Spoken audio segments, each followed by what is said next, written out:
Right, okay, let's get started then. So what are we going to go through today? We're going to talk a little bit about pre-boarding and what that is and when it starts. And we're going to be talking about that first really important 90 days when your new employee is keen and enthusiastic and hoping to suck up all of that great information and content about your organization.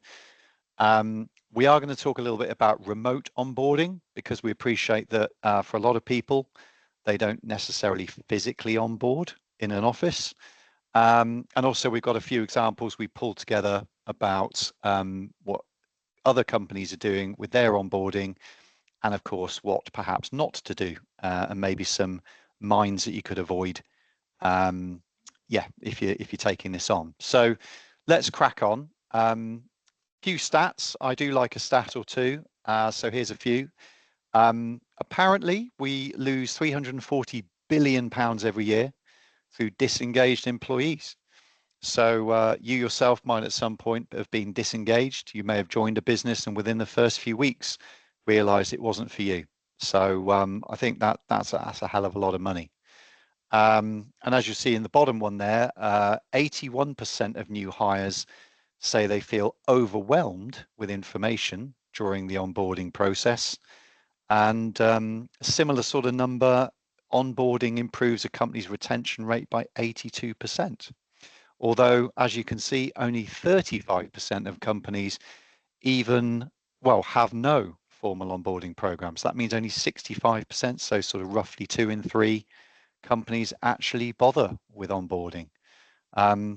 We, of course, as recruiters, come across this quite a bit. We get feedback usually within the first week, 2 weeks, or certainly within the first few months of a new employee starting. And one of the things we always ask is, how's the onboarding been, and what sort of training have you had? And it's very mixed, very mixed. In fact, what we often find is if somebody isn't really settling into a new role, chances are they may have not had a particularly great onboarding experience. Some even haven't even had employment contracts, which in 2025 still blows my mind. But it does go on. So yeah. Okay, so generally speaking, what is onboarding? It involves orientation, it involves training and familiarization with the company's culture, and an effective onboarding program enables confidence, engagement, and loyalty, or that's what it should do. So when should onboarding begin? Well, really, it starts with what we call the pre-boarding exercise. So we'll talk a little bit about pre-boarding in a moment and what it is and when it starts. It's also important, of course, that throughout the pre-boarding process, you build in your right to work checks. You do hopefully issue a contract of employment, as well as referencing. And again, we'll talk a little bit more about that at the moment. Oh yeah, I almost missed this. Sorry, I was slightly distracted there for a moment by someone at the door. If you move somebody internally into another role, do you re-onboard? So this is something that a lot of organizations are doing or starting to do, because of course they could be in a completely different environment. They could have completely different responsibilities.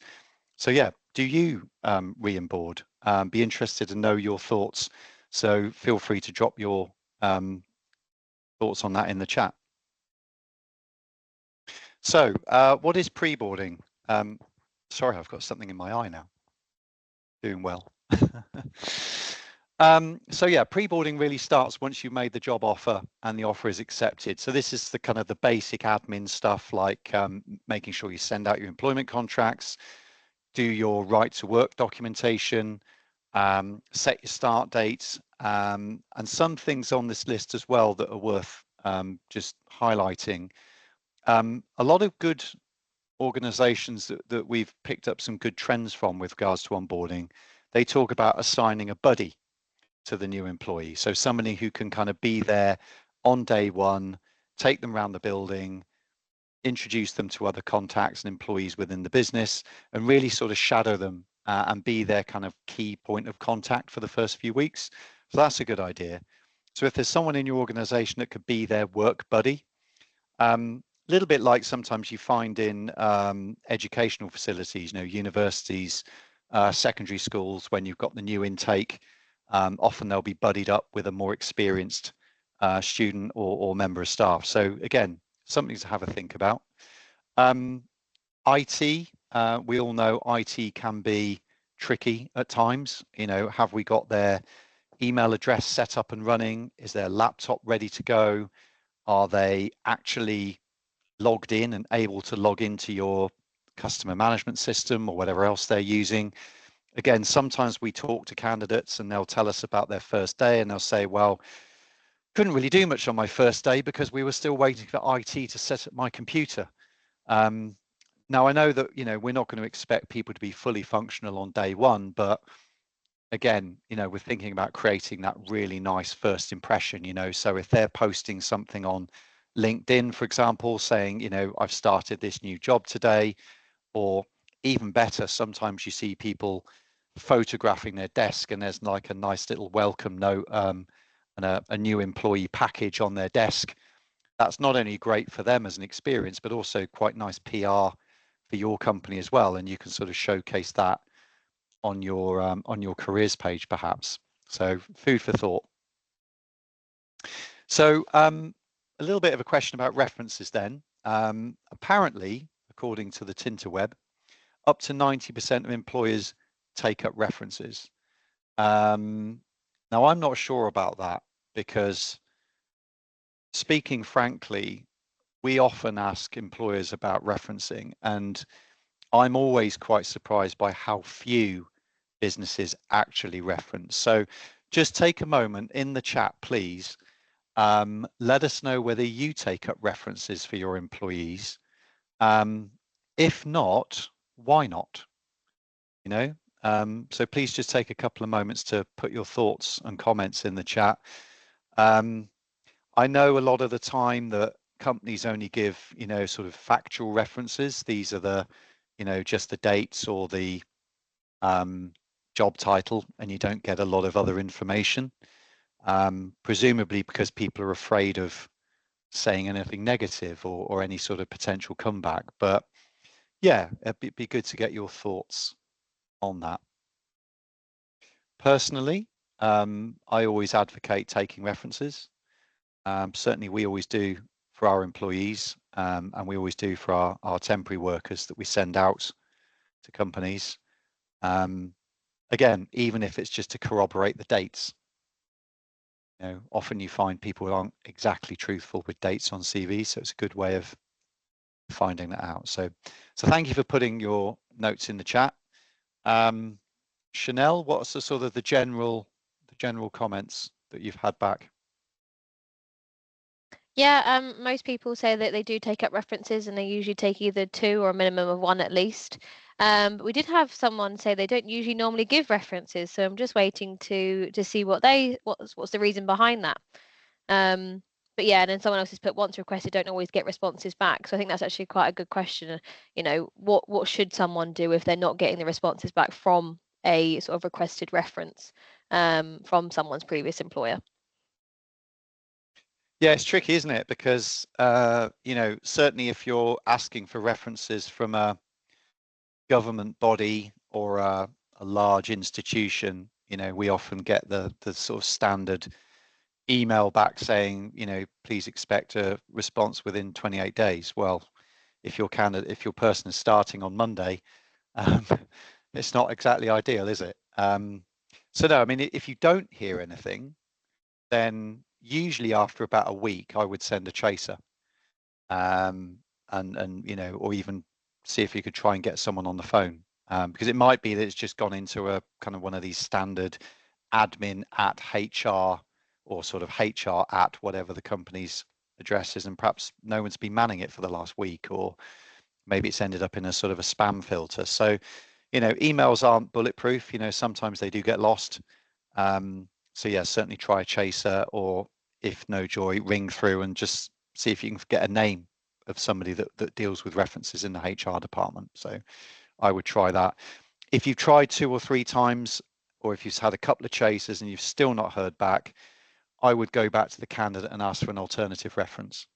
And even in general, I would often advocate trying to get referees from line managers rather than a HR department or a centralized department, because again, that person would have had direct contact with that individual and might be able to give you a little bit more context or information. The best ones yet are the off the record references. If you can get someone to say, look, you're happy to have a quick chat on the phone off the record. Obviously, they're the most informative, but yeah, we appreciate a lot of people don't do those. So. Interesting. Okay, so day one. So your new employee is all shiny and new and they've just started. What do you need to get them to do? So just some general administration stuff here. Collect their bank details, go through the health and safety training, risk assessment, everything that you need to do when you're orientating them within the building. Show them where they can put their belongings, show them where the bathrooms are, and all of the things that they are able to use, all of the facilities they're able to use as a new member of staff. So again, IT systems, hopefully they'll be already able to log in. So just give them their passwords, introduce them to their buddy, and perhaps agree to meet them perhaps at the end of the day for a bit of a debrief. How's day one? Any questions? Are you going to come back tomorrow? All that kind of stuff. Yeah, just all the very basic stuff on day one. Week one. Okay, so you've got a little bit more time here, so you can kind of go through a bit of an induction process. Maybe that is taking them into a meeting room and going through a bit of a presentation, perhaps a bit of a history of the company, where their role fits in the business. It's nice for people to know what they're contributing towards.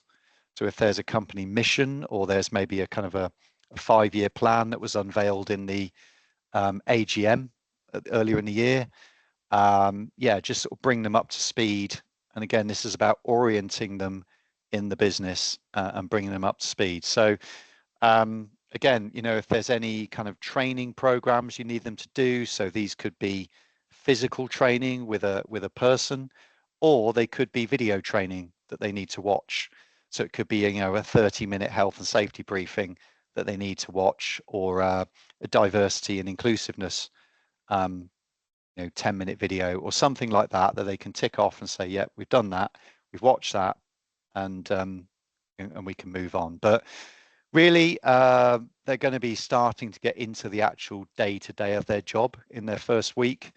And again, at the end of that week, make sure you have a one-on-one with the person, or certainly they've had a one-on-one with their line manager, to kind of get a feel for how was your first week, any questions, how are you feeling, and yeah, just make sure that if there are any kind of major stumbling blocks, like even personal stuff, like maybe they're commuting from an hour away and they're maybe starting to find the journey already at this stage quite difficult, or perhaps there's been some unforeseen roadworks and that's caused a bit of stress. It could be just to say, look, reassure you, sure those roadworks are only temporary. We don't mind it if you're a minute or two late. We get it. It's a bit of a pain in the bum. Don't stress. The most important thing is you're happy and you're up to speed. And yeah, that you're hopefully coming back on Monday. So, okay, similar with the first month. Again, this is where they're sort of starting to get into the actual responsibilities of their job role. So they should really be clear within the first month as to what they're doing, what good looks like, and what is expected of them. They should have been given their job description by this point, so that they can really kind of have a good idea about the areas that they will be appraised on and they will be assessed on in their one-to-ones. And again, as it says on this list, introducing them to other parties in the business that they're going to be collaborating with. But really, by this point, they're kind of doing the job, and it may be they're still working alongside their buddy or their mentor while they're getting up to speed. It's also, I made a note on here about hybrid working, because we work with quite a few employers that still offer hybrid working. I say still because the amount of flexibility that was available perhaps a couple of years ago doesn't seem to be quite as available now. And with some of those employers, what they say is, okay, well, the first maybe couple of months, perhaps during their probation, they won't be working hybrid, but we will enable it after the probation's passed. So again, in the first month, let's find out how you're getting on, and just re-explaining to them perhaps how that hybrid working would work once they get to that 3-month or 6-month landmark. And yeah, just again, setting those expectations. And again, similar with the first 90 days, by that point, you're probably approaching their probation period. And what I would recommend is within that first 3 months, have 2 mini probation meetings. So sort of like an end of the first month meeting, which is a general assessment, everything that we've just talked about, the end of the second meeting, and then at the end of end of the second month, let's assume it's a 3-month probation. And then at the end of 90 days, you'd have the actual probation meeting. That way, if you are not entirely satisfied with how they've been settling in, or if they've got any major concerns, hopefully you'd have already picked up on those in 1 or 2 of the previous meetings. So it's not going to come as a big shock to them if you would have to say to them, look, this is great. This bit we're still having to work on a little bit, and there have been a few mistakes. Perhaps we'll just extend it for a month. Hopefully we'll have, got everything fixed and up to speed by then. But again, if you're having those little staged meetings throughout that first 90 days, it's not going to be a sudden shock to them after 90 days. They're not going to go home thinking, oh my God, I think I'm going to get fired. I need to start looking for a new job. And you've got a bit of an opportunity to kind of potentially rescue the situation. Okay, so that all sounds very easy in practice. There's obviously quite a lot of content on there, and we're having to whiz through this a little bit quickly. But what happens if the employee isn't physically in the office? Well, apparently, according to LinkedIn, 60% of onboarding actually does take place remotely. So very much as we're doing now, it's a sort of a Teams or Zoom situation. As you'll see from the stat here, nearly 20% of new employees felt that they received little to no support at all. And I can give a bit of an example on this. Now, my daughter left university in 2022 after doing a master's degree, and she joined a huge global PR agency based in London. Now they've got offices all over the world, one of those places where they got the 5 different clocks on the wall with the 5 different time zones. But she literally spent the first week, I think she had a meeting with her manager maybe 9:30 on the first day. By about Wednesday, she had not had any other touch points at all. And I remember asking her, I said, well, how are you getting on in your new job? And she's like, I think I'm doing okay. I don't know, because I've not heard anything. I've had a couple of emails. I've reached out to a couple of people. But yeah, I've not really heard much. Now that obviously is not great. And that wouldn't happen to somebody if they were physically sat in an office, would it? It just wouldn't. If your new member of staff is sat over there and you can see they're sat on their mobile phone, or they're twiddling their thumbs, or they're, I don't know, scrolling YouTube on their PC, you'd notice, right? You'd pick up on it straight away, or somebody would.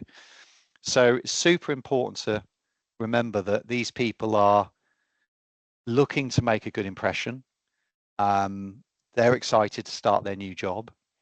And just because they're not sat in the building with you, I guess it's sometimes easier, out of sight, out of mind, but they should still be going through a pretty formalized onboarding process. So there's a few other little tips on here as well, things you could do, or certainly ask your line managers to do if you're in a larger organization. But really, there should be some daily touch points. At the very least, if they're going to be working 100% remotely, there should be a sort of a first thing in the morning Teams call, early start, how you feeling? What's the plan for today? Let's get you up and running. Here's everyone's contact details. I'll touch base with you again in a couple of hours or at lunchtime. And yeah, so they feel like they're included. They feel like they're already part of the organization.